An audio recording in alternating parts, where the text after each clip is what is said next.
I want to break down the anatomy of the virtual assistant agency.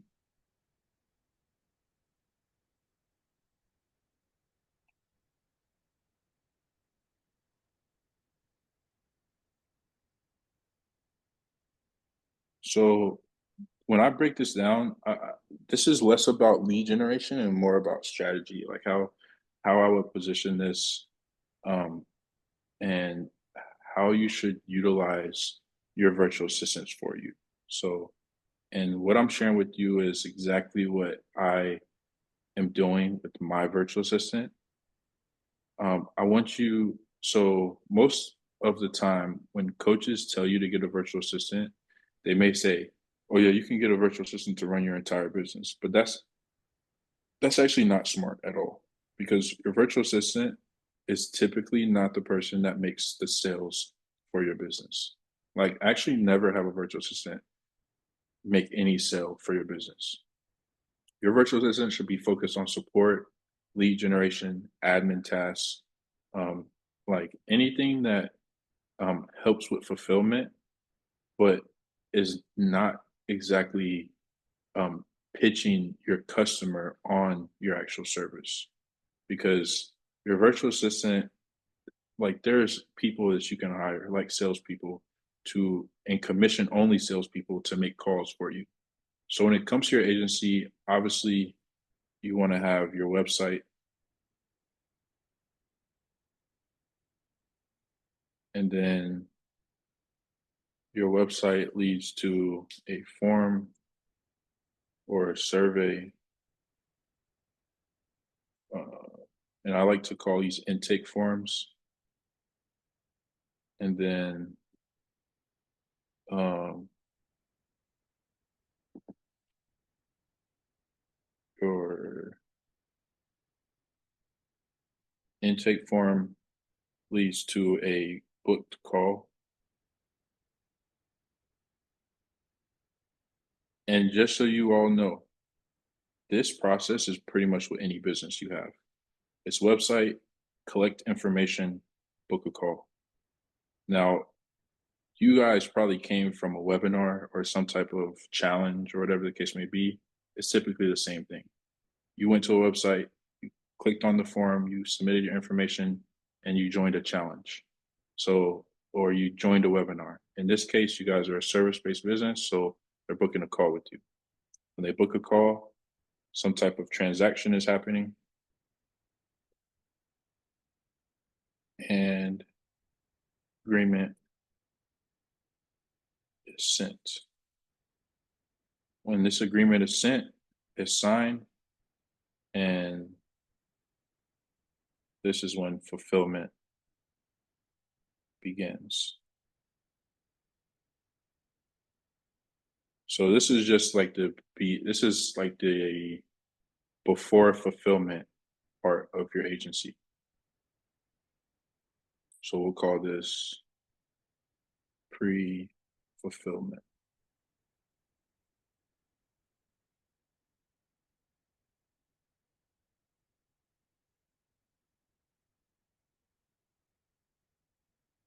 And then we'll call this post.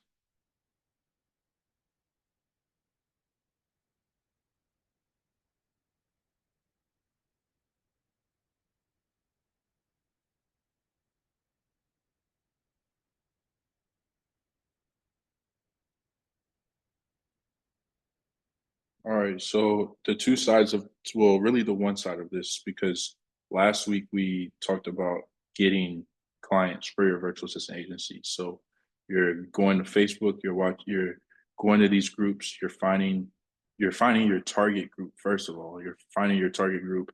You're going on the actual group, in the group. You're looking for people who are looking for help in their business, and you're connecting with them, whether you send them a message, adding them as a friend, and then pitching them on your actual offer itself.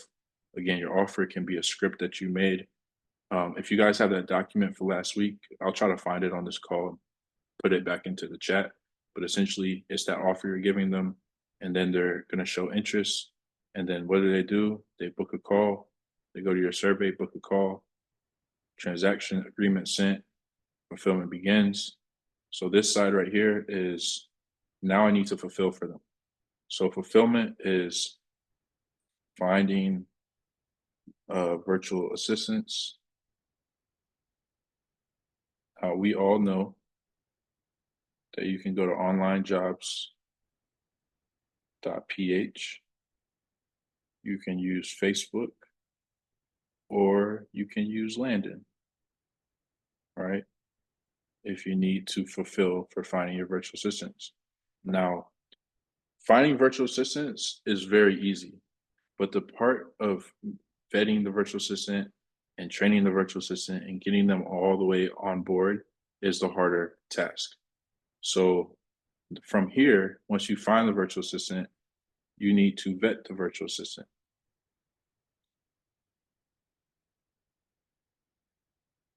We can also add vet and train VA. Now, when it comes to vetting and training, you're probably like, well, Landon, like, I don't want to spend all this time training someone when I'm just learning this myself. So what do? You can reach out to a virtual assistant and you can say, hey, I want to hire you a part of my team to do some work for me. And if your work is good, I want to pay you extra to train new virtual assistants based off of that specific position. So if your position that you want to start with is lead generation, I recommend everyone start with lead generation. And you can do like admin stuff, but admin stuff is very specific to whoever your client is. So if your client is in e-commerce, admin may look completely different than Airbnb. Admin work for bookkeeping would look very different than e-commerce and Airbnb. So that's why I recommend you do lead generation, because lead generation is literally, it comes down to where is my target customer? Where is my target audience? What script do I need to send to them? How many times do I need to send that script? Where they need to go? And then how do I sell them? Or who is the person that they're talking to for me to sell them? So what you want to do in this position is you want to find a virtual assistant that can train other virtual assistants.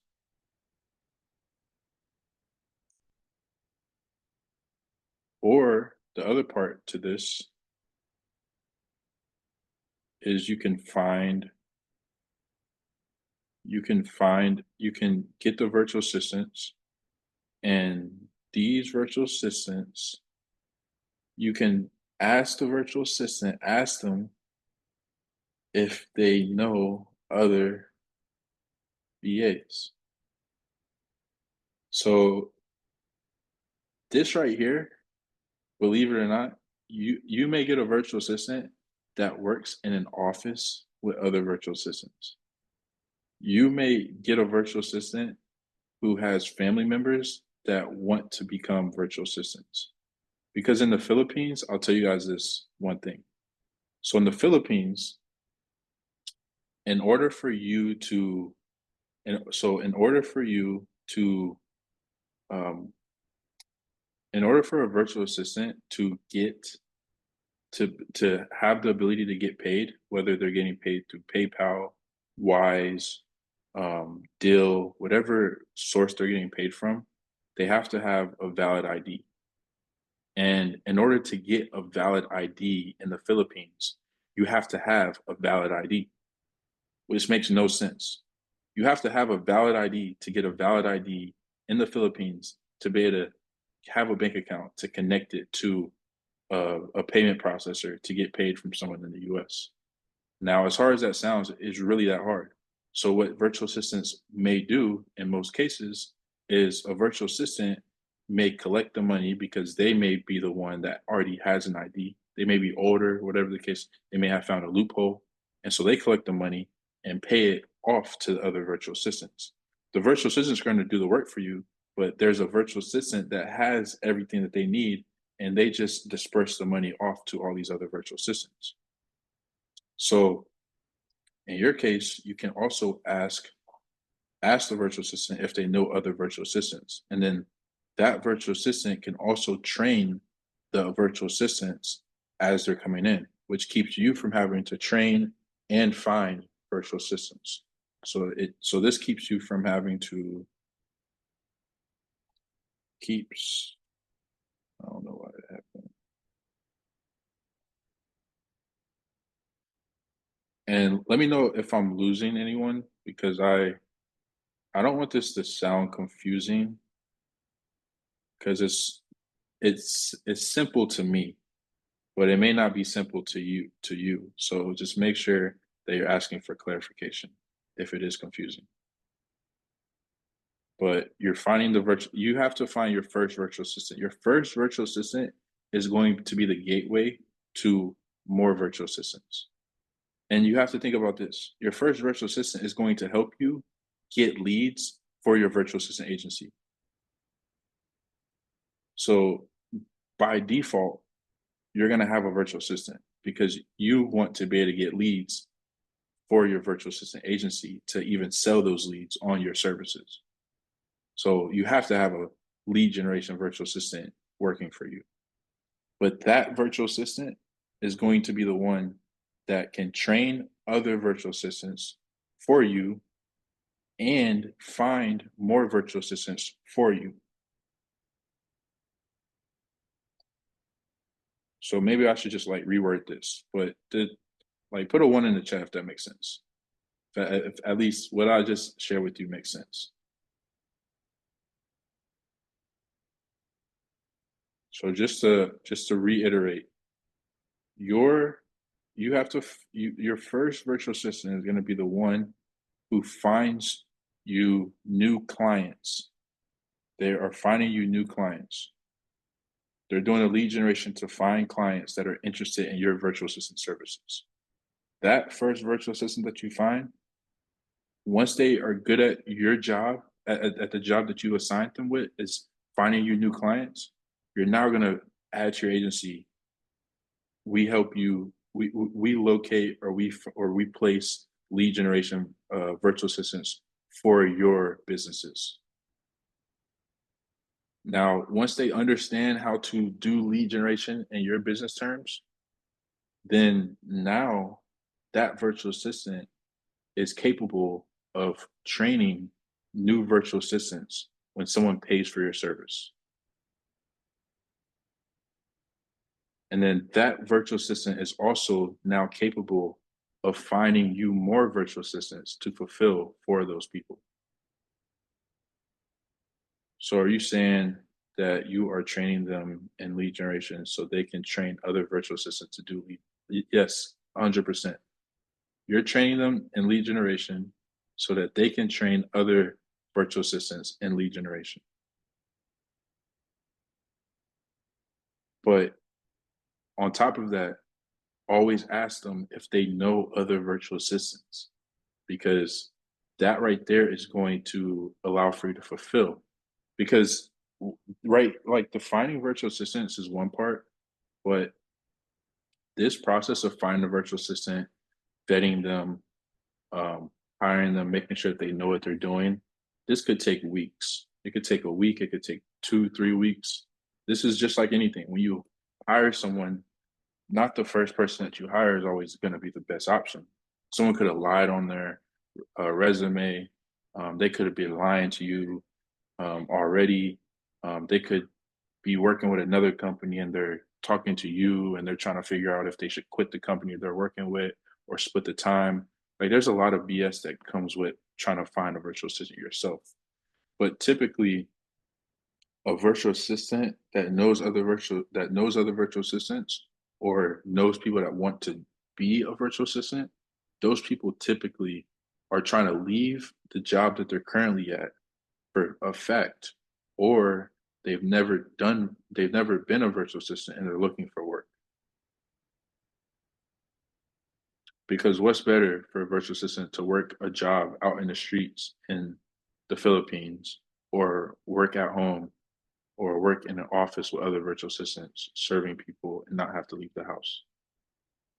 Like my virtual assistant, that I have an agency with, she has, I think she says she has 12 other virtual assistants that are in an office that that work with different clients. Um, and she makes sure that there's coffee, food every morning. Like she's making sure that they're all good.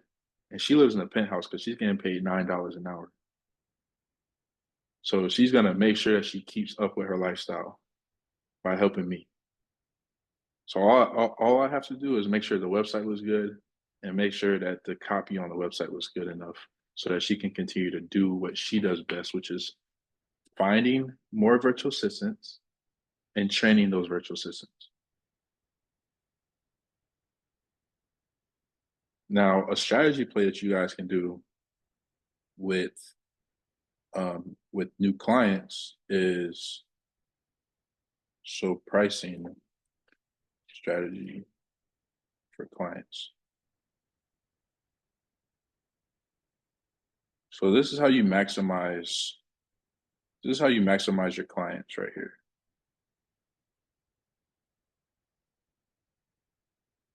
So you have a placement fee,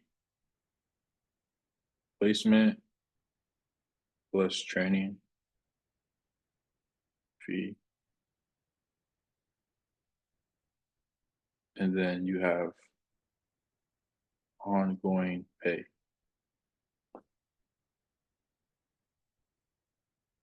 So let's just say your placement and training fee is um let's just say your training and placement fee is 500 bucks.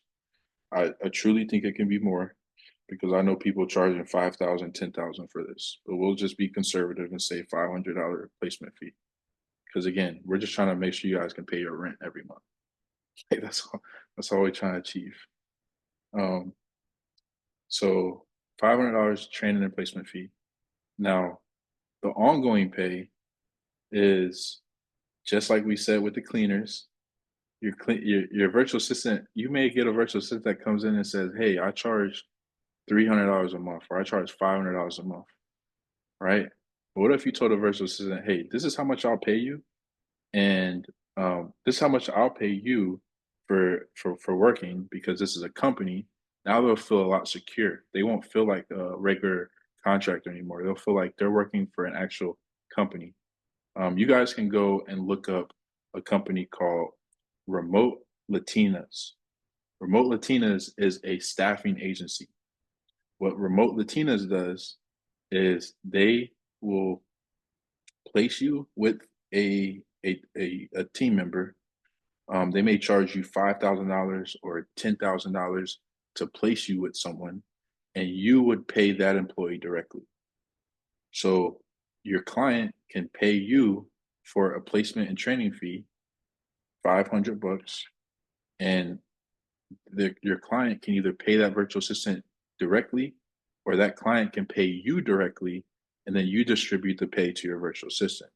So instead of your virtual assistant charging you $500 a month, you can pay your virtual assistant $150 a month or $200 a month. They do the work for the client, but the client pays you $500 a month. So your client can pay you more than what you're going to pay your virtual assistant to do the work for the client. So now you become a placement, training, and management company for clients.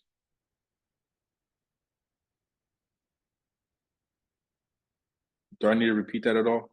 What's a good way to vet them and making sure they are a good fit? Um, so I actually have a in the in the free training and WAP, I have a interview with the virtual assistant. So if you watch that interview, you'll see the best way to do it.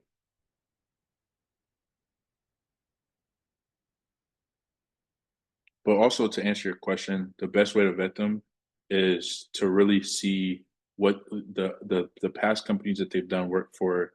Um, Ask about their competency with lead generation. So, like, ask them questions like, if you were trying to get new clients for X business, so or a great example.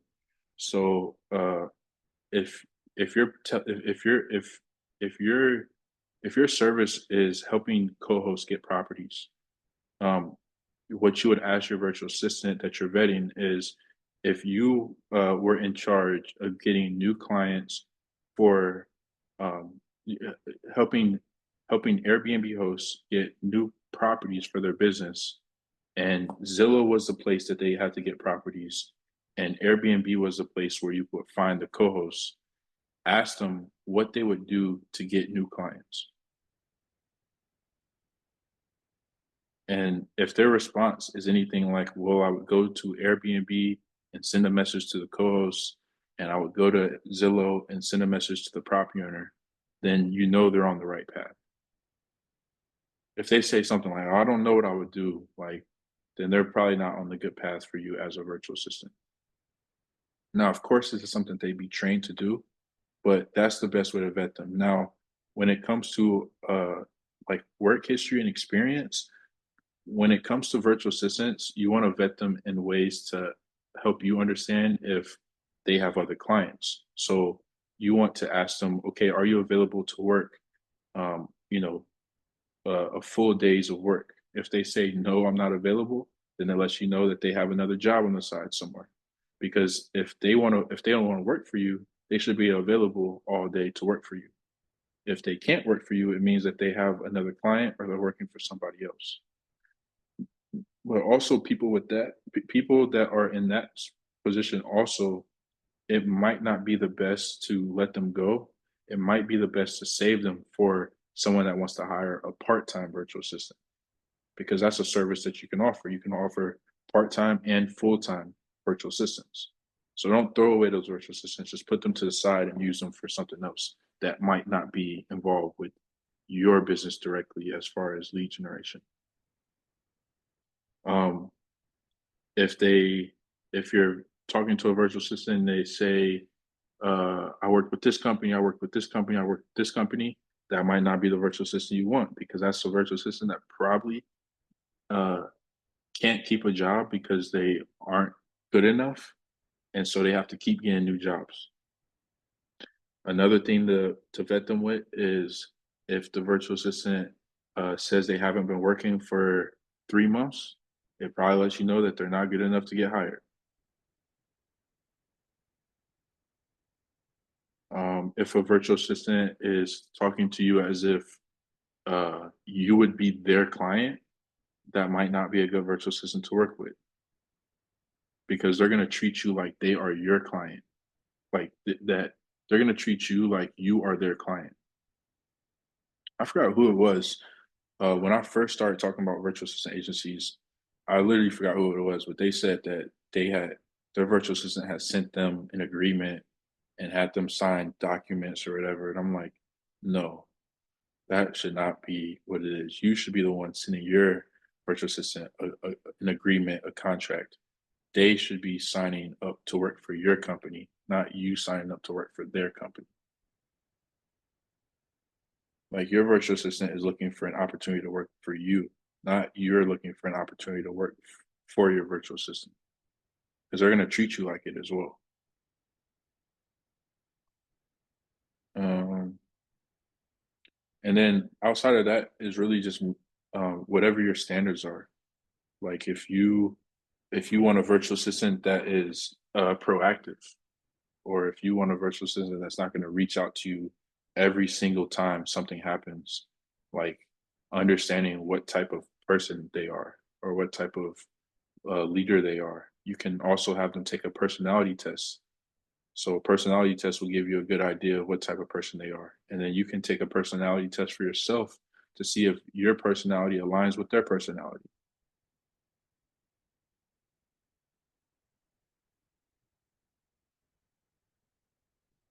And then I would say the last thing you can do is look at their resume. My best salesperson on my team, I didn't even look at his resume. He's my highest producer. Um, I know that sounds bad, but Sometimes people's resumes don't tell the full story. So ongoing pay is literally whatever you want to pay them.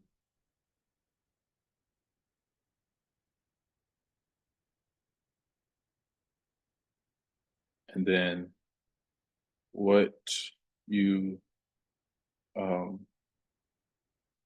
pricing structure,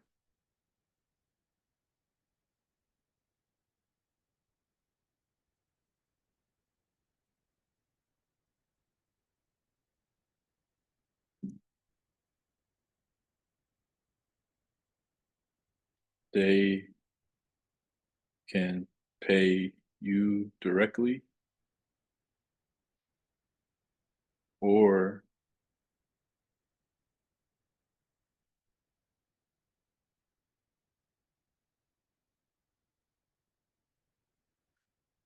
they can pay you directly or pay the VA directly.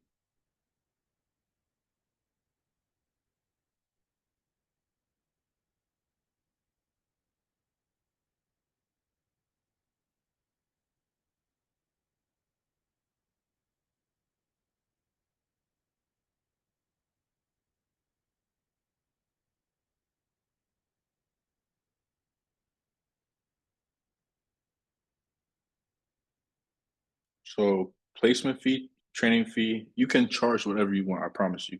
Just don't charge more than $5,000 at the beginning. But you can charge 1,500. You could charge $500. You could charge $200. You could charge $100, $50. You could say it's free. But this is whatever fee you want to charge right here.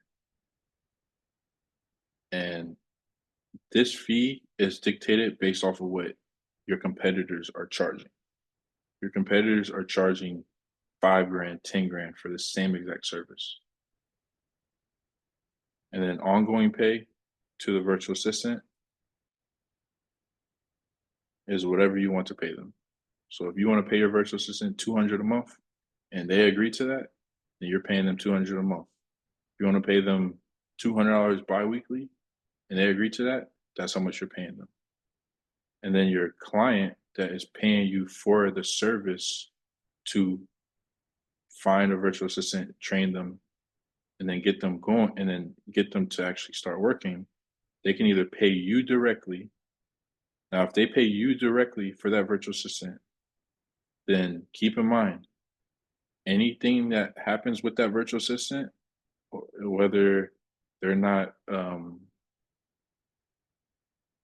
they are taking breaks or they're not communicating that well with the company, whatever the case may be, those reports are going to come directly to you. So you're going to be responsible for anything that happens with that virtual assistant if they pay you directly. This is very lucrative. This is a very lucrative way to make money, but you sacrifice your peace sometimes. So you just have to choose your battle. Right here, if they pay the virtual assistant directly, then that's between whatever happens is between them and the virtual assistant. The virtual assistant is not working, the virtual assistant is not on time to work, like that's between them and the virtual assistant because they have a specific way of leading a company and a team. And so those things need to align with the team members that they have that they're paying.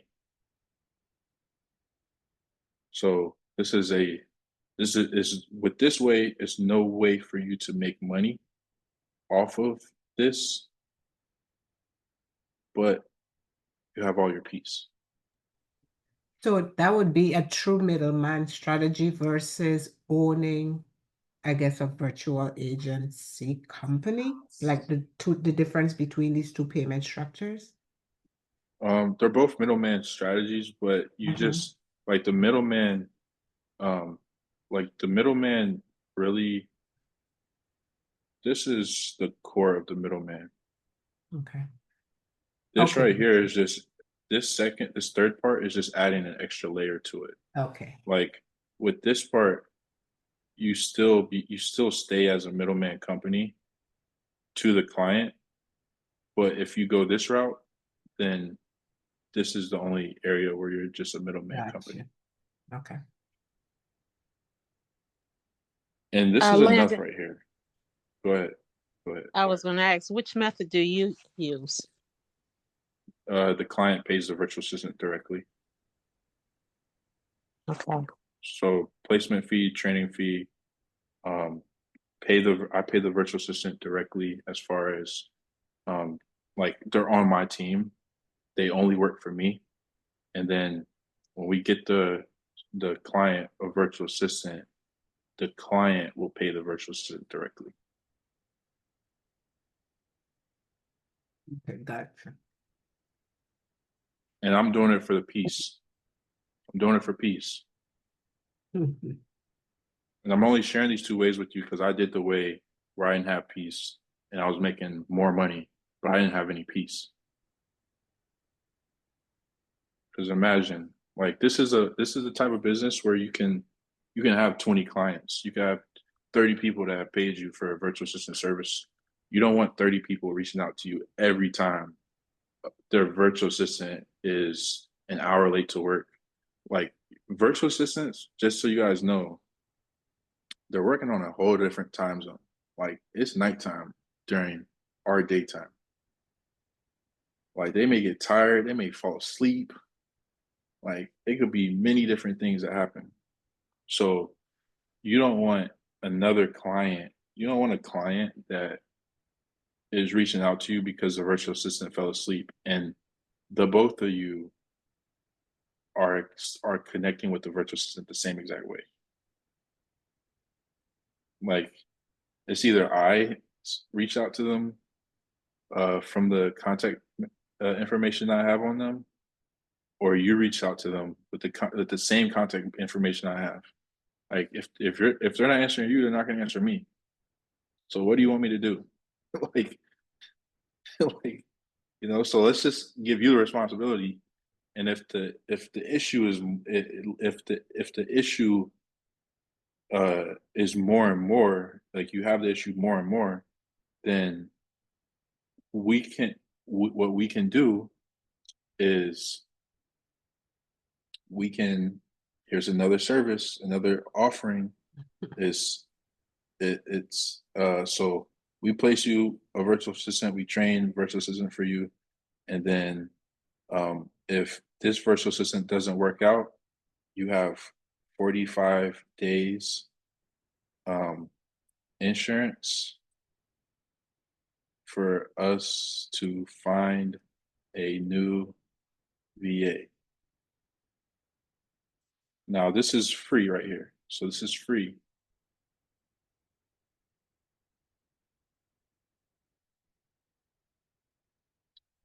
But the other part of this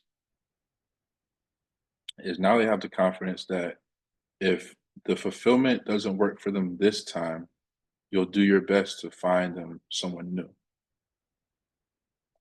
But the other part to this is, let me move this out the way.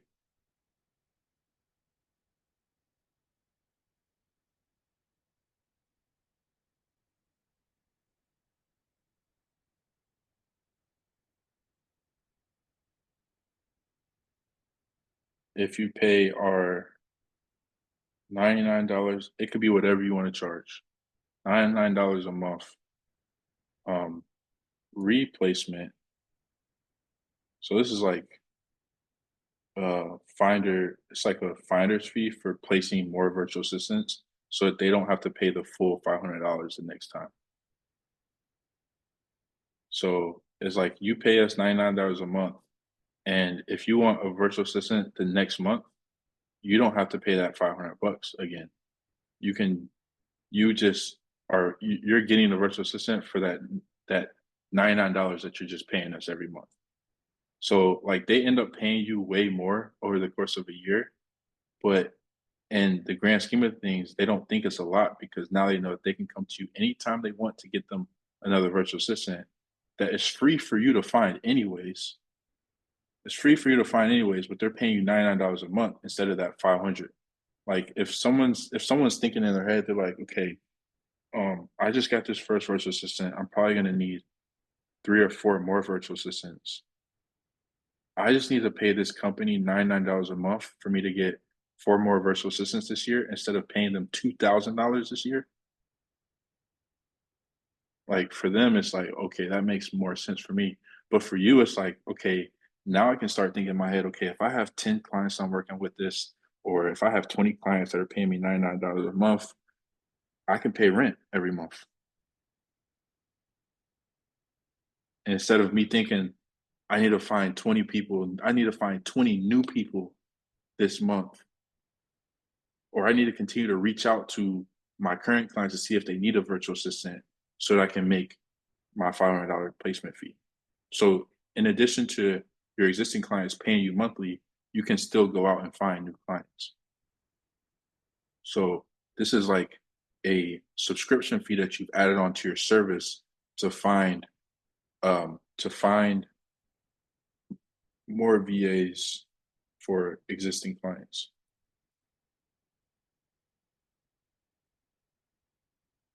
Now you don't have to do this, but it's a way of thinking. So if you're just trying to pay rent every month, you just want to make some money to pay rent, then a virtual assistant agency can get you there. If you get 4 new clients a month at $500 and your rent is 2,000, you're good.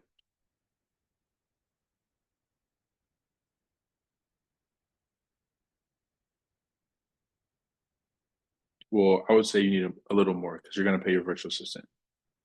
So you could charge 700 a month. I mean 700 for placement fee. Like, and this is conservative. You can charge 1,700 for your actual service if you wanted to. But again, you probably want to start at a lower amount because you want to get the volume in so that you can then use the success to get testimonials. So that when anyone's skeptical about your services, you have 3 people to send them to, or 3 videos to share with them on how your service has helped them get a virtual assistant. Is anyone stuck? Anyone need clarity on anything?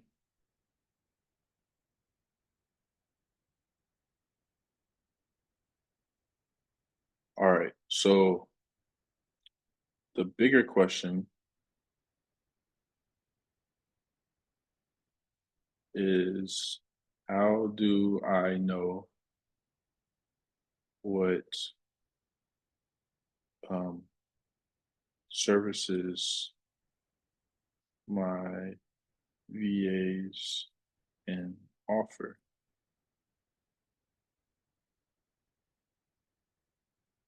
And this is as easy as just thinking about what it is that you want to offer. Now, you may need to do some research, some market research to understand what that looks like. And the 2 ways I would do it is onlinejobs.ph, and I would do stuff like e-commerce. I would type in like the businesses that you feel are highest trends. So you can start with something like this. So it would be, you guys want to use ChatGPT so much, let's do this. So um, I need a VA for my e-commerce business, but I don't know what their role would be. What do you recommend? And we'll just make it more clear.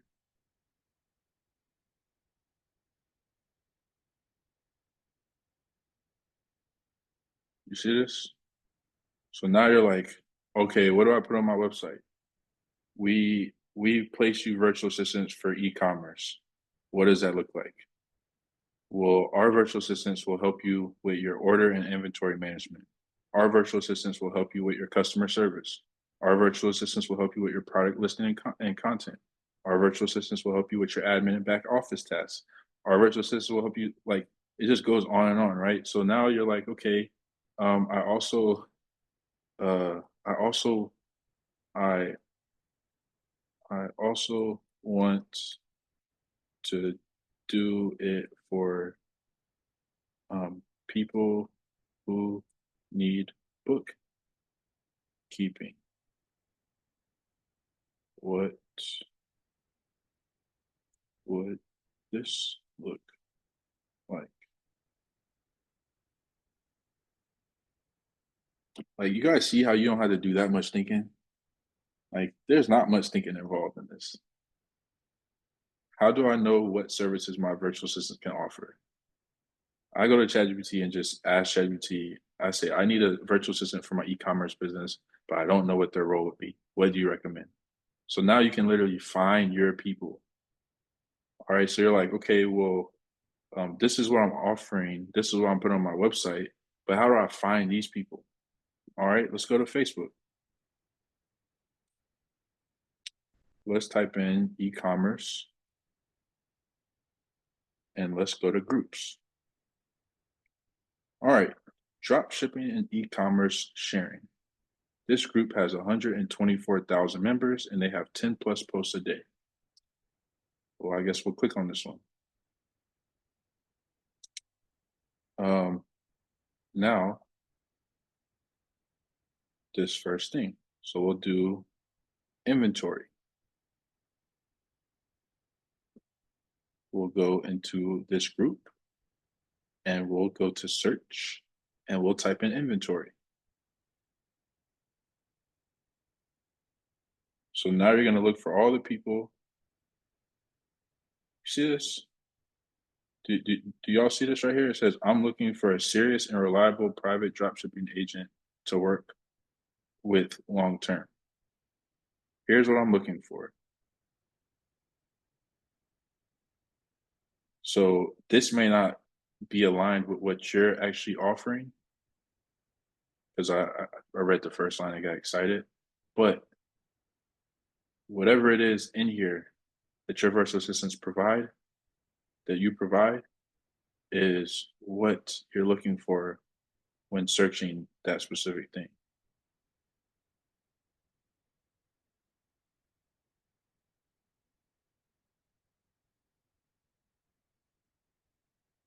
We'll probably do something a little easier. So we'll do admin.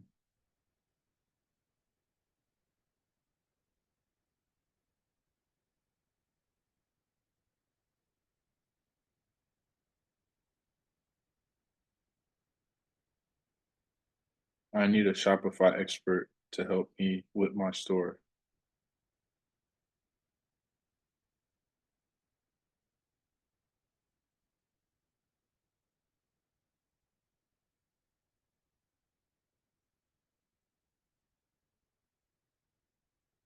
If you can't find anything, you go to the next one. And by the way, like, this right here is what your virtual assistant does for you. Like, your virtual assistant is the one that's doing these things for you. So, and then on top of that, if you're like, okay, well, I need a way to pitch these things to people in these groups. Because notice on that inventory, this one had 28 comments, right? So these are probably all, you see this? See this? It says, hello, their name. In case you need a helping hand on your store as a virtual assistant, I'll love to be fit in. They have bad grammar, but you guys see what I'm saying. Like, these are virtual assistants looking for work right here. Maybe we can type in virtual assistant.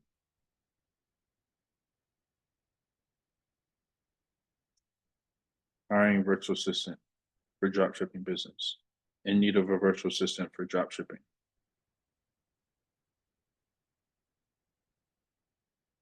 This was their only comment. Yeah, one comment. Seeking a virtual assistant. Now, granted, a few, uh, these were over a year ago, but this doesn't mean that if there's no post about people looking for virtual assistant, that someone doesn't need a virtual assistant. Because you can also, instead of, let's just say I don't want to create a script for you guys right now. And I'm like, can you create a Facebook post that I can put in an e-commerce group telling people I have virtual assistants to give. Now, you guys remember that co-hosting script that I shared with you guys? And I hate just saying guys because it's not just guys in here. But that same script that I gave you guys for co-hosting, you can use that same type of script for these Facebook posts. So your Facebook posts could be like, "Hey, I have 10 virtual assistants that I couldn't give to someone else because they were over capacity, and I'm looking for somewhere to place these virtual assistants. These virtual assistants specialize in order processing, customer support, product, bookkeeping, whatever you want. You could say whatever they handle. And you could say, leave a comment on this if you're looking for someone like this. You can go to all the groups and leave a post on that specific thing. So we have e-commerce groups, this one, this one, this one. All of these have 10, more than 10 posts a day. E-commerce. So you have way more, right?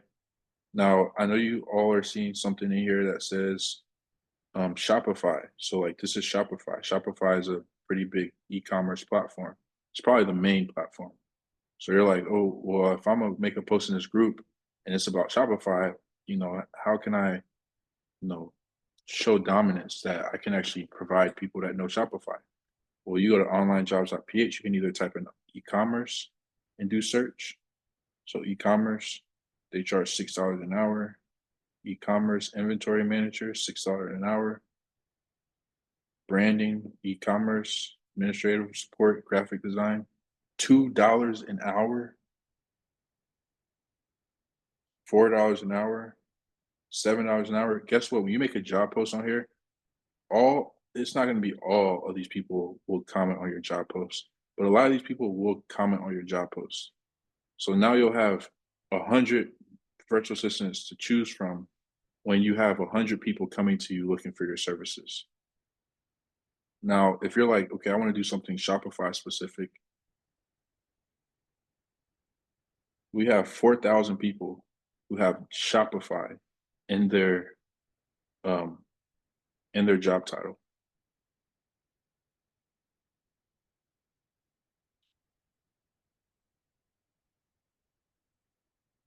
So again, I'm coming to a group, maybe that's Shopify based. Now, if you see these kind of things, it's like this person is like it's his group and he's trying to get more business. He's trying to get business for his social media ads and expert business. So this is probably going to be the wrong group to try to target. You want groups that are more so based off of how can we help everybody and everybody in this group can eat off of each other instead of everyone in this group. I have these people in this group so that they can be exposed to my business that I'm offering, right? So it's two ways that you can look at this. You can look at this as opportunity, or you can look at this as a way for you not to get new business. If I see someone like this and I don't see virtual assistant in here, I'm gonna reach out to this person. I'm gonna say, hey, I'm gonna go to people. I'm gonna go to the person. So this is him. I'm gonna reach out to him, and I'm gonna first things first. I'm gonna message him. I'm gonna send a message saying, hey, I have a virtual assistant. I have a virtual assistant staffing agency or placement agency.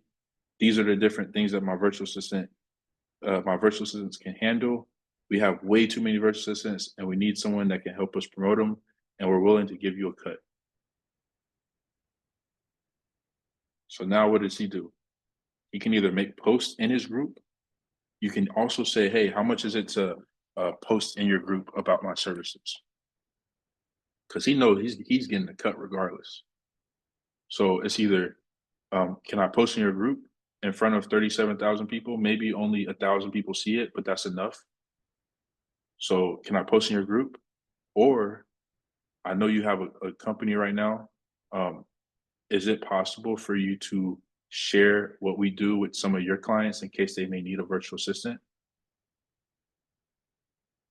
Now, not only do you send this person a message, but you also take his name. You find him in the group. Maybe he made a post. So this is him. Looks like this is him. So he made a post. He hasn't posted in a while. But let's just say he did post in a while, or whenever he posted. You go to his most recent post and you say, hey, I'm interested. Hey, I'm interested. Check messages. You send him a message. You need him to respond to your message. You need him to see your message. So, hey, I'm interested. Check your messages. So the group moderators and admins are great resources to go after to also benefit from.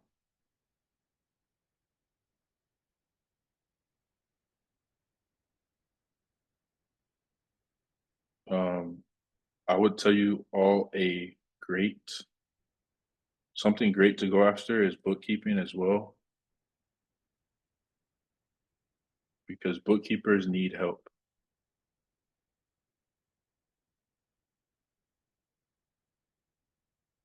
All right, bookkeepers need help right here.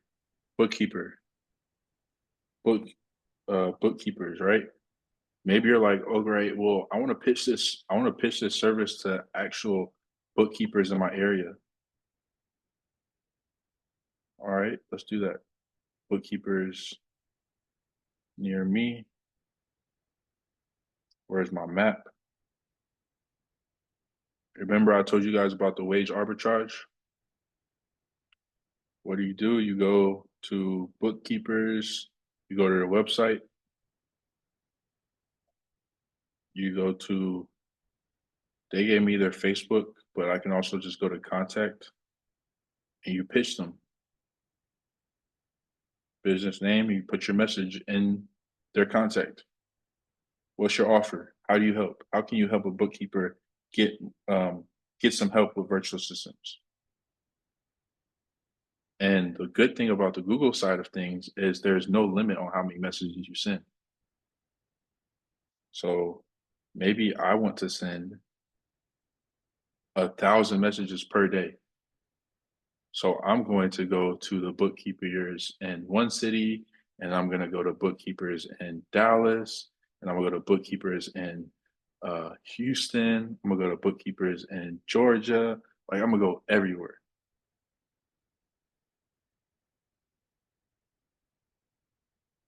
So at a large scale, you can cover a lot of ground. Now, there's other things you can do. If you have a virtual assistant that does lead generation, what about lead generation? Or we'll do lead generation for life insurance.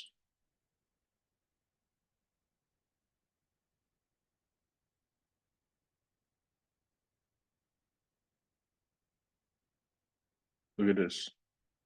They can help with these things right here, right? So now I need to create so now what do I need to do? I need to create a script that gives an offer. Whatever my offer is getting them to check out my website, to book a call so that I can sell that person on my virtual assistant services.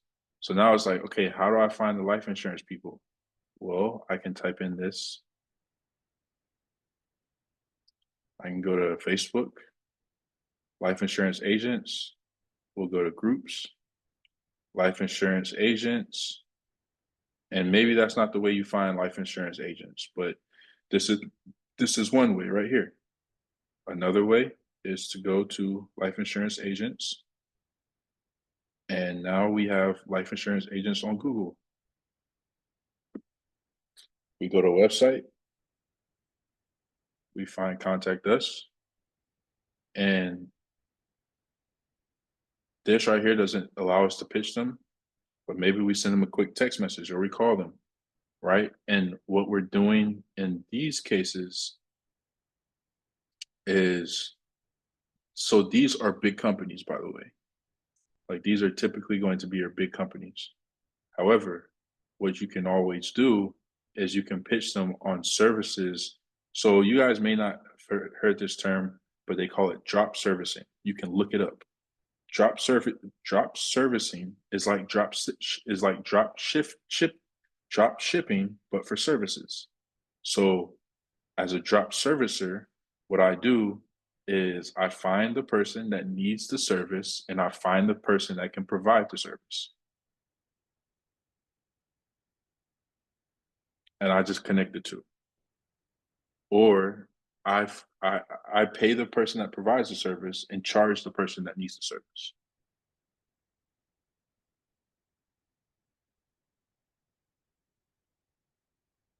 So just so you guys know, most agencies that run ads for people, they'll find a client like this and they'll be like, hey, we can help you run ads on social media to get more clients. The company the agency that pitched this company, what they're gonna do is they're gonna go put out a job posting looking for media buyers, which are people that run ads, and they're putting out a job posting to get those media buyers so that they can run the ads for this insurance company, and then they charge this insurance company a $2,000 a month service fee. So they have to pay them $2,000 a month, and then they tell this insurance company you need to spend at least $5,000 a month on ads. So this insurance company is paying a total of $7,000 a month, paying you $2,000 a month, and the agency is spending, $5,000 a month on ads, and maybe you're giving them a cut, or you're paying them whatever they want to charge, or you can run the ads yourself. But I don't recommend you run the ads yourself because you're not a media buyer. So most agencies do this. And then the agency starts making enough money to where they go get the media buyer or the person that's running ads, and they hire them full time. And then they continue to do that more and more and more. Now this agency is doing $50,000 a month, and now they have the ability to go after more people. And now they're adding on more and more different people that they hired as contractors to work full time in their business.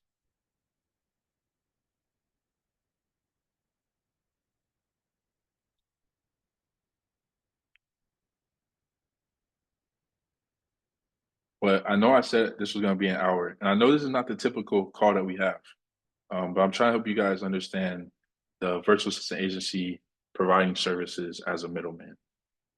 So I know this is not our typical call.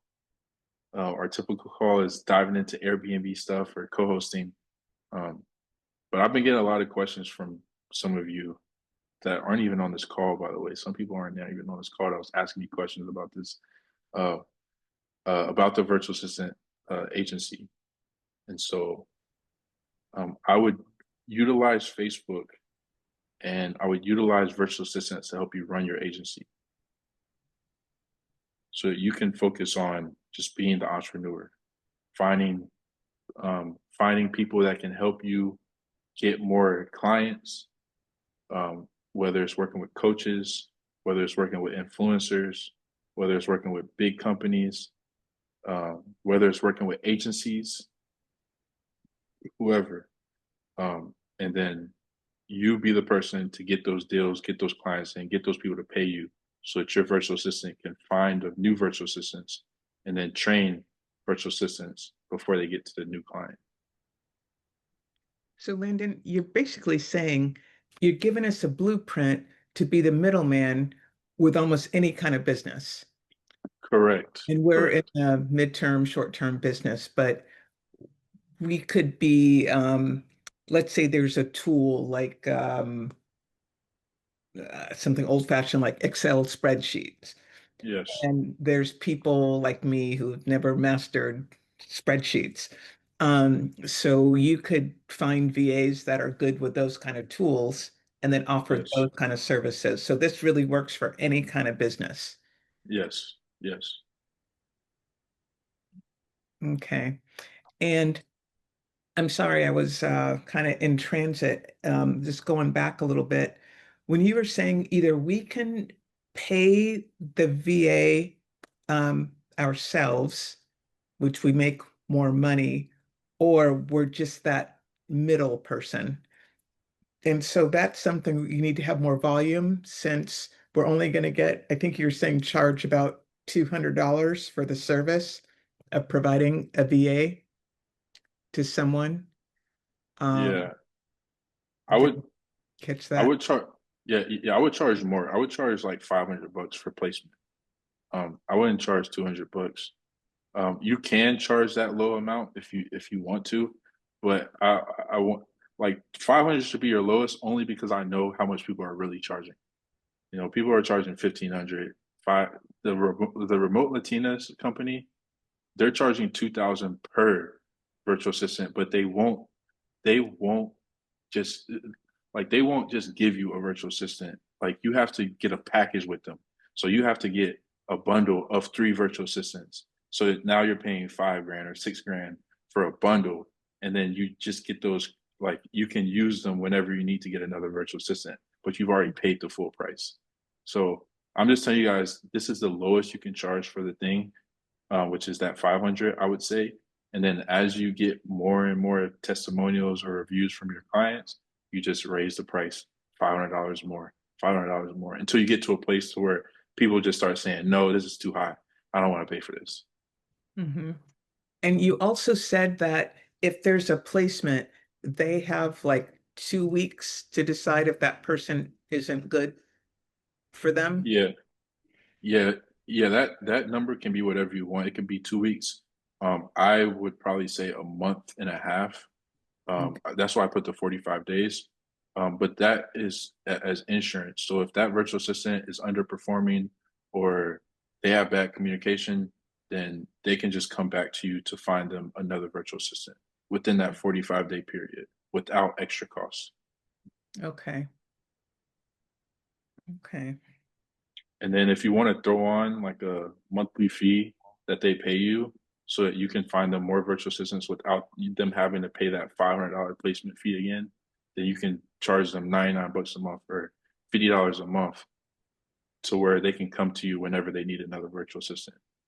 And whatever that monthly price is good for whatever number of virtual assistants that you're placing for them. So $50 a month covers one new virtual assistant, or $99 a month covers one new virtual assistant, or two new, or three new, whatever that looks like. So that's just another layer that you can charge for those services.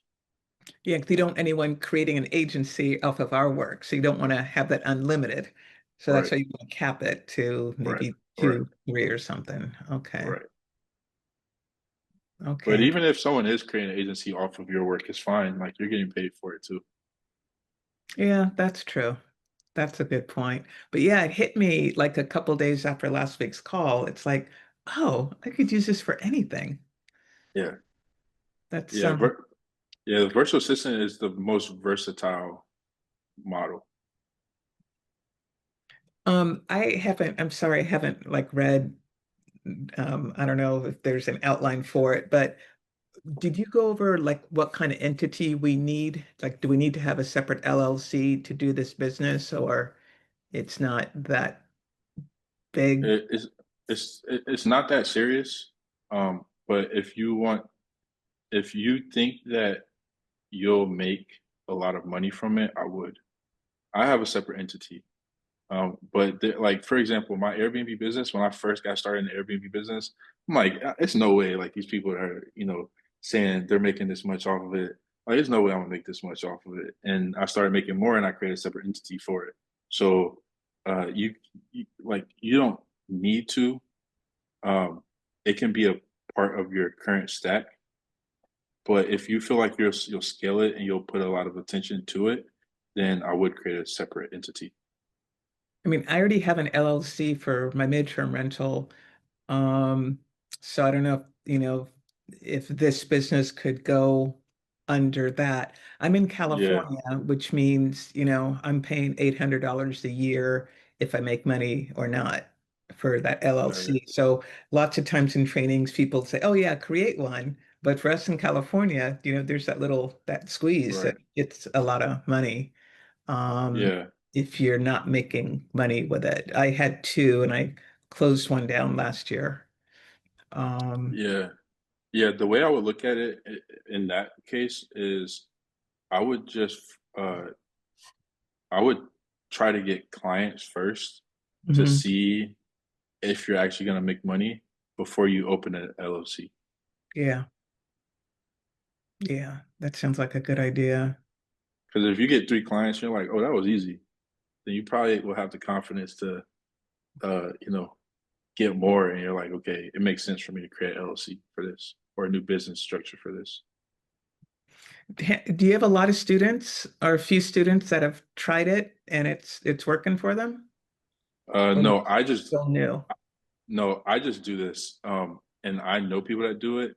The students that I have that are doing anything that I've been teaching is co-hosting or midterm rentals.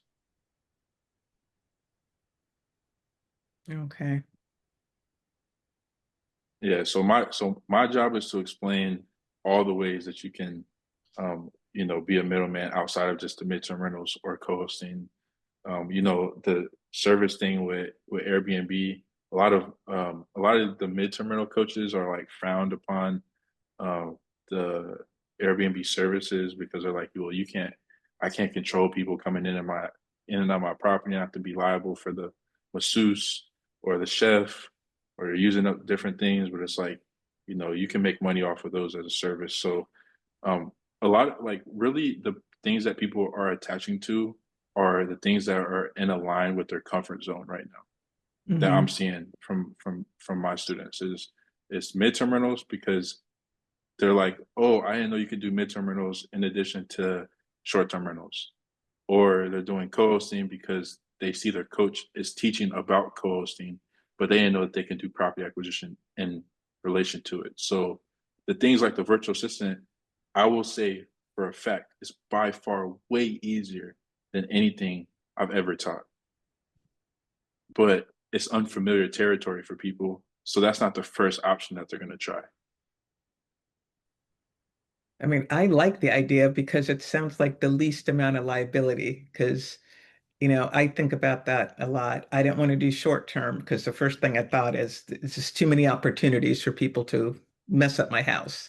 And Yeah. that constant churn and burn and turnover, you wear down your house, you know? Yep. And if it was like a rental or something I didn't care about, it's fine. But it happens to be a house that I care about. Hmm. So, but yeah, I see that with people. It really is your comfort level. Yep. And I just don't like a lot of liability. And again, maybe it's because I'm from California and it's just such a sue happy place. Yep. Um, but yeah, I like this middleman strategy. I just keep thinking of more places where I could plug it in. Yeah. Yeah. We have someone who has a wholesaling company and he wants to use the same concept that I have for short-term rentals, but be the middleman between people. So he wants to have his platform to where wholesalers can list their deals on his platform and cash buyers can come and bid on those deals on his platform as well. So he's using the same concept that I have with short-term rentals, but doing it for wholesaling. Like I'm the middleman for short-term rentals, and he wants to be the middleman for wholesaling. So like this can work with many different business models. It doesn't even have to be the ones that I teach, um, but the frameworks that I'm teaching can work for pretty much any business model that you pursue. Oh, I see. Yeah, because usually wholesalers, they're kind of like, you go to like a real estate investment club and, there's the individual and they're kind of doing onesies, and Yeah, twosies. Yeah, But got an agency, that's smart. yeah. Because the wholesalers are they're spending their entire business journey building a list of buyers. Hmm. Like, and that could take them years to get, 100 or 50 buyers.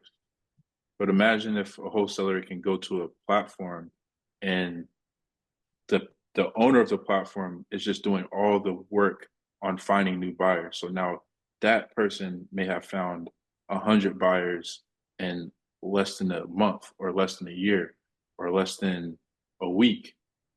And the buyers know that they can just go to this platform and find a whole bunch of deals. So the wholesalers don't have to really think about finding buyers no more. They can just worry about how can I get as many deals as possible so I can list them on this platform. Because the wholesaler, once they get the contract, nobody can take that contract from them um, unless it's been more than 30 days. Oh, okay. So they have exclusive rights to that contract.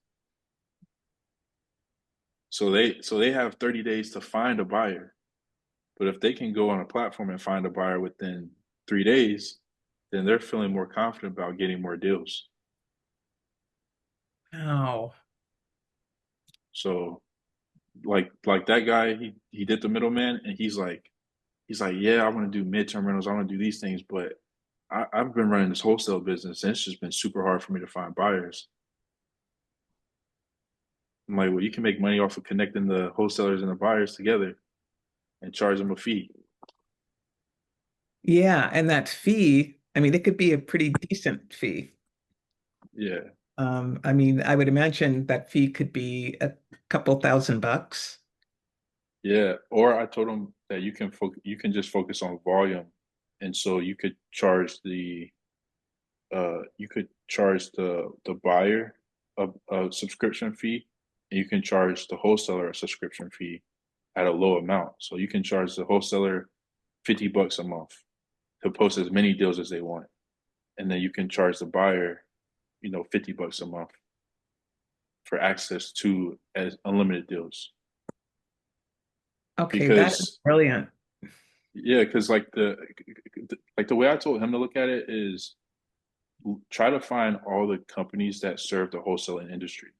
So he did that, and he was like, "There's nobody that's doing this thing that I'm trying to do with connecting buyers and wholesalers because everyone's just sending emails." So I'm like, "Well, there's an opportunity for you to bridge that gap because the email thing may be inefficient. Like, if you go to these Facebook groups and you see people posting their deals in these Facebook groups, well, that doesn't reach all the buyers. Like, there's more buyers out there. You may meet a buyer at a networking conference that's not on Facebook looking for deals, but they're at the network conference because they're looking for deals. Hmm.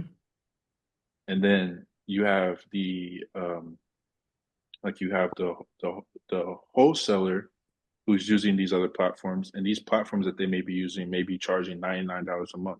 Like PropStream is a platform where you can find distressed properties that are off market. People typically pay $99 a month for PropStream. So I told them to look at what these platforms are charging and try to charge within that range because people in the wholesaling industry are used to paying a certain price per month for their business. So you want to charge within that price range so that they're comfortable paying your price. And that was called Pop Stream. Prop, it's Oh, prop, Prop. prop, ROP. Yeah, yeah, Stream. Okay. prop stream. I'm gonna invest that. So what? I'm going to investigate that as well because Yeah, way back I was doing trying to do the wholesale thing, but I just kind of felt like it was everybody wanted to do the wholesale thing. So in my area, it kind of fell off for me. yeah, yeah. Wholesaling is tricky, but it can work. I tried wholesaling and I was only successful one time. But that's where I got the short term rental property acquisition thing from, is wholesaling. Hmm. I Yeah, just didn't do it. I just didn't do it for wholesaling. I did it for short term rentals. that is really smart. But yeah. Lolita, we gotta stay in touch. Absolutely. Absolutely. So that's all I have for today. Um, Wait, you anyone don't have have any more questions? than this. Last week I had to get food ordered in because it was getting so late. That's why I went grocery shopping earlier in the call because I want to be prepared. So you need to stay on this call a little bit longer. No, I can't. I can't tonight. I can't tonight. I want to stay for longer, but I can't. Um, next week we'll have another 4 hour call, but this week I can't have a 4 hour call.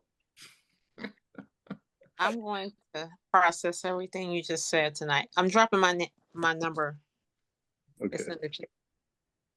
Cool. Wait, is that for Yeah. me or for Vivian?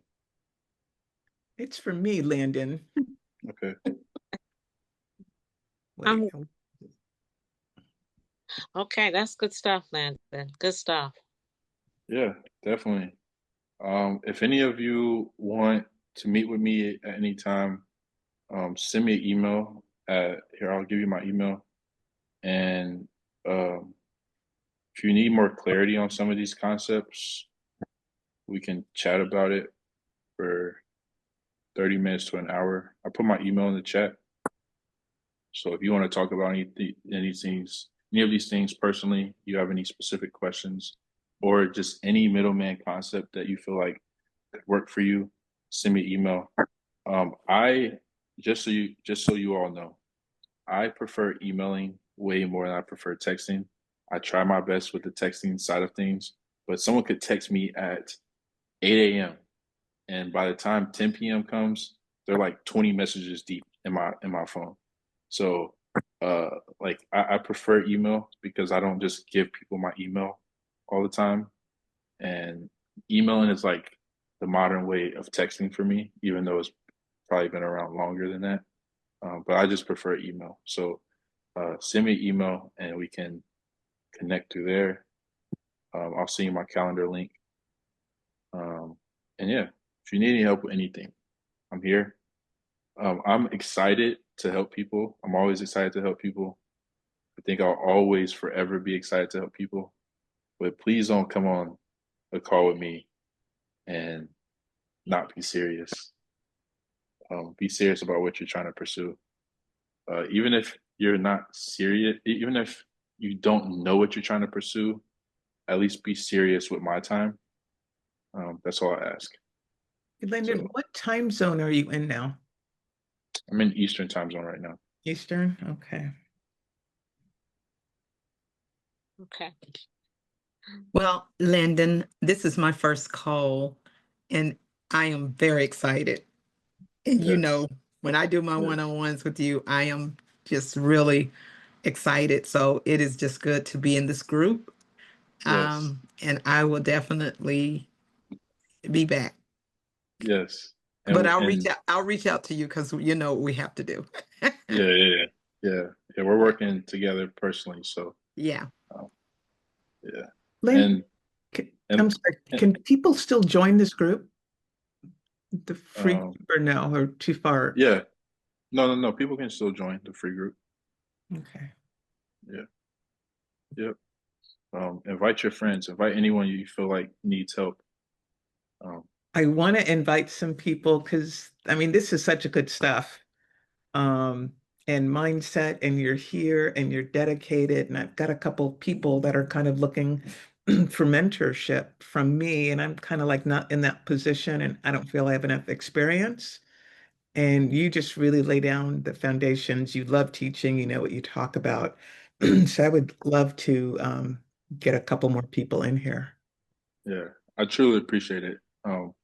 And just so you all know, uh, doing these, teaching you all every week has been a great help for me because it's given me insight on the things that will help you all grow your businesses better, which makes it way easier for me to tell my developers, all right, we need to add this to my platform so that this group of people can find success in this part of their business. So, when we were doing the co-hosting thing, I honestly, yes, I told you guys to send messages out to the co-hosts, but I had no, like, I did not think that the co-hosts would respond to you guys within the same time that we were having the calls. Like you guys were sending messages out, you know, on hour one, and 30 minutes later, the co-hosts were responding to you guys. I'm like, all right, let's make an area specifically for people who need inventory for co-host opportunities in ZFind. So it's like having these calls and understanding how you know, you guys taking action and seeing things work for you lets me know, okay, I can add this to ZFind.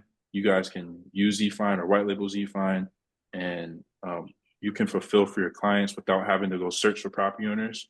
That's something that we can add, because ultimately ZFind was only built for rental arbitrage. But you're here because rental arbitrage is maybe not be enough for you, or rental arbitrage is too risky, or you don't want to spend money in rental arbitrage just yet, or you don't want to grow a rental arbitrage business. And you know, I've been using ZFind for many different ways. You know, the people that come through ZFind, they get pitched on if they need a virtual assistant when they launch their property. You know, the people that use ZFind, they get pitched on co-hosting. You know, we have coaches that teach co-hosting that use ZFind to find property owners, and they make the sales call themselves to the property owner that only wants to rent. Like, you know, or people that are trying to do midterm rentals, they find these property owners, and they're the property owner says yes to short-term rental sublease. But if I want to do midterm rentals, the property owner is going to say yes to midterm rentals because they don't want people coming in and out their house every, you know, 3 days. So all the things that can work for you all is what people are already using the platform for, but the platform wasn't customly built for those things that they're using it for. So I'm just getting confirmation from you all. It's like, okay, cool. We can make something personal for that specific strategy. So I'm getting a lot of insight from these calls. It's very costly, by the way, to create these things for you, but it's going to be worth it. I know it will. To create the training for us, it's costly? No, to develop the specific customizations to what you guys may need to fulfill for your business. Oh, okay. You know, because it's also, it's not only like just having properties on our platform for with property owners that are looking for management companies is not as easy as just saying it. It's okay, I need people to specifically talk to property owners about property management. I need to train those salespeople on how to deflect objections and understand what that looks like at large scale. We need to create a portal just for co-hosting in our platform. We need to then find more co-hosts that are interested in an opportunity like this, like personalizing messaging, personalizing insights, personalizing tools to help a co-host make better decisions on properties, because they're not the ones that are investing money in it, but the property owner is. So how can this co-host make the property owner feel better about moving forward with them based off of data? Because that data could be completely different than rental arbitrage.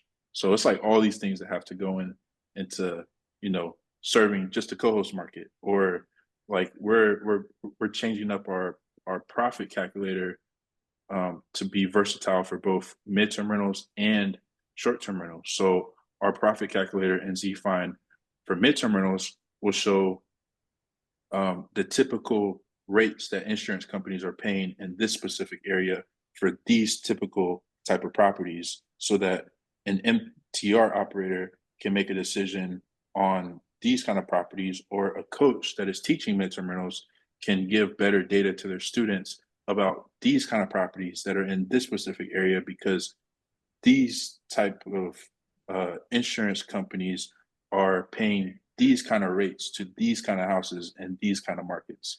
So it's like, it's a whole bunch of different things that have to be created on top of just the strategy itself. I didn't know that info was in there about what insurance companies are paying. No, it's not. But what I'm saying is, by me teaching these things to you all, Mhm. is giving me the insight of, okay, how can I make your life easier by adding these things to Zfind, Oh, I gotcha. right? Because it's like I'm teaching this to you, but like Vivian, for example, like if Vivian knew that my platform could show her that information, she would be more inclined to share Zfind with all her students as well. Yeah. Yeah. Like Vivian had gave me the idea. She was like, you should have a partnership with Court Furniture directly through Zfind, so that if someone wanted to furnish a property, they could get a discount through Zfind through Court Furniture. It's like this was an idea she gave me just for me. I paid Vivian for 30 minutes of her time to ask her questions about how I can improve Zfind, and that's the advice she gave me. So it's Wow. like these are, it's like just teaching and learning from people gives me a lot of insight of how I can make everyone's life easier. Mhm. I'm in her So I master. get, okay, yeah, Yeah, I'm trying to get a little deeper because I kind of I have a co-host and I'm kind of thinking I should take over, but I also really don't want to take over, but I want to yeah, learn more about it. yeah, yeah, So, yeah. wow. Vivian's good. Yeah. And he's talking about Vivian Yip, not me. I'm no good, but Vivian Yip, she knows her stuff. So, Yeah, she's a midterm rental coach. Um, the last so the community I had before this community, I had a community with a bunch of coaches that would come in and teach, kind of like how Jarrell has it, but the community was, I think it was free. Um, I think it was free. I believe it was free. And Vivian was a coach that came in and taught about midterm rentals. Um, and she's really good. Like she's really, really good. I don't know any way to put it, but she's like really good at what she does. So yeah, she's scary good. She worked yeah, at Apple before. She's like a perfectionist. And like on her post today, she just talked about some systems that she learned from Apple. mhm, And I was at my rental the other day. Just I had a day in between guests, and she had talked about how, like, when you open a cupboard, the everything should be facing the same direction. So she has pictures on the cabinet door. So your cleaning crew, they don't have to figure stuff out. They can just look at the picture and yep, she's really, really efficient that way. yeah, yeah, yeah. Uh, when I had our first version of Zfine, um, before the current one, me and Vivian met at a coffee shop, um, in front of the Dallas Galleria Mall, and she said, "Yeah, I used to work for Apple. I want to help you design the new Zfine. This is what it needs to look like." She was like, I'm using the current platform, and what's happening is it's taking me 5 clicks to get to the property page when it should only take me 1 or 2 clicks." And so that's how the that's how Um, the most recent version of Zfine was created based off of her advice. And Oh, that then, makes sense because it's night and day, Landon. yeah, The yeah, site is like night and day. And having pictures from MLS, yeah, that by itself, man, it's so much nicer. It's almost like a different platform. yeah, The concept's the same, but everything else, I hardly recognized it. And I yeah, mean that in a really, really good way. yeah. Thank you. I give a lot of credit to Vivian, still to this day. So I know she didn't do the work, but she still gets some credit. Oh yeah. Yeah. Well, that's props. Because we all met Yeah. each other, I think, at the same time, right? In Yep. San Diego that year. Yep. Because I never 2000. even Yeah. introduced you to her. Yep. Um, yeah, so it's pretty amazing what both of you guys have accomplished.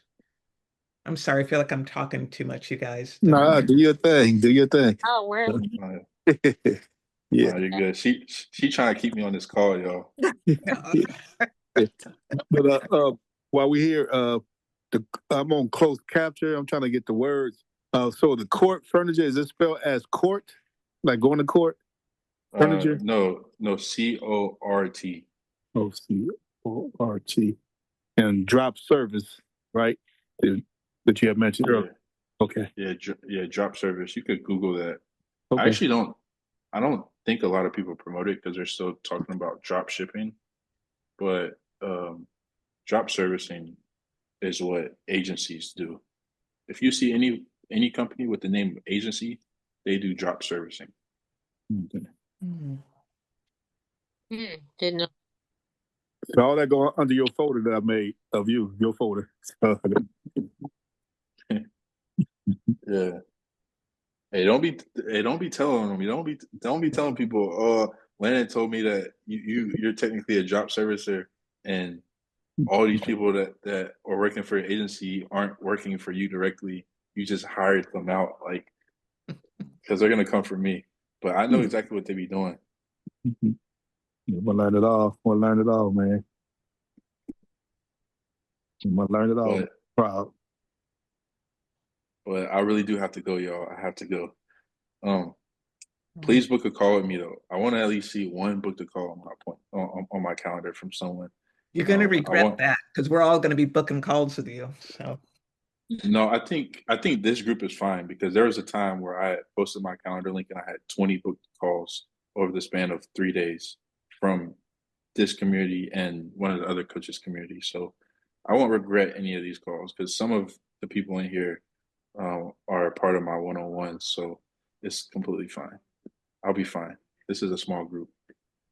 so is your calendar in the Middleman group, or do No. we email you to get access to your calendar? Um, it's in the middle. It's no, it's not in the middleman group. I changed it. Here, I'll just send you the link. Okay. I'll put the link in the chat. It's not a Okay. lot of people in here.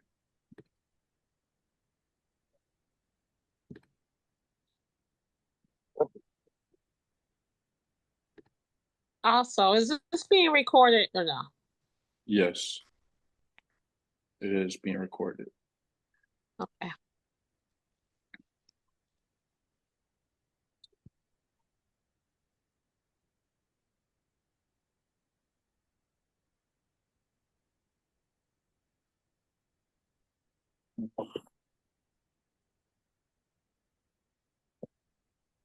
All right. After I get this calendar, I'm out. Hey, we'll let you go. Happy 4th of July to you guys. Same to you. Yeah, happy holiday. Independent Day.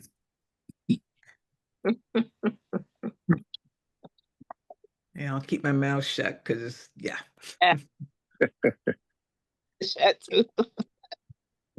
Here we go. All right. All right. Is it? Let me get this. Now I'm about to put this website in here. About to put the link in here. I've been very secretive with my calendar. Mm-hmm. Yeah, you should be.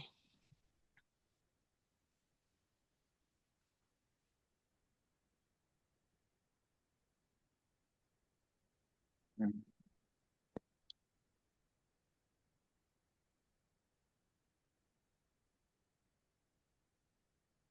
All right. There it is. Have fun.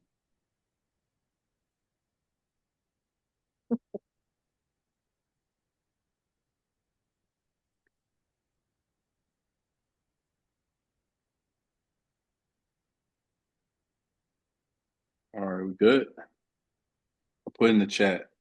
I'll give y'all 30 seconds to save it or click on it. I got it open. Any last questions?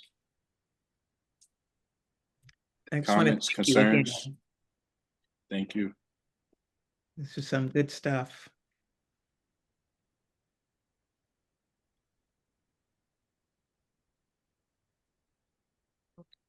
Yeah. Thank you. Thank you. Yes. Thank you. I'll talk to you all later. I've been debating, just so you all know, I've been debating on if I should do 2 calls a week, just so you know. I'm not sure yet, but I've been debating. So if I see more people on here and more questions, if I'm getting more questions, I would say the gauge is if I'm getting more questions from people or more, I'm seeing more book calls, things like that, then I'll have another day during the week that I have calls. Cool. All right, Coach. Have a nice night, and don't pop too many fireworks. Will do. Same to you. Good night, everybody. Night, All right, everybody. good night. Thank you so Good much. night. Good night. Good night, yeah. Good night.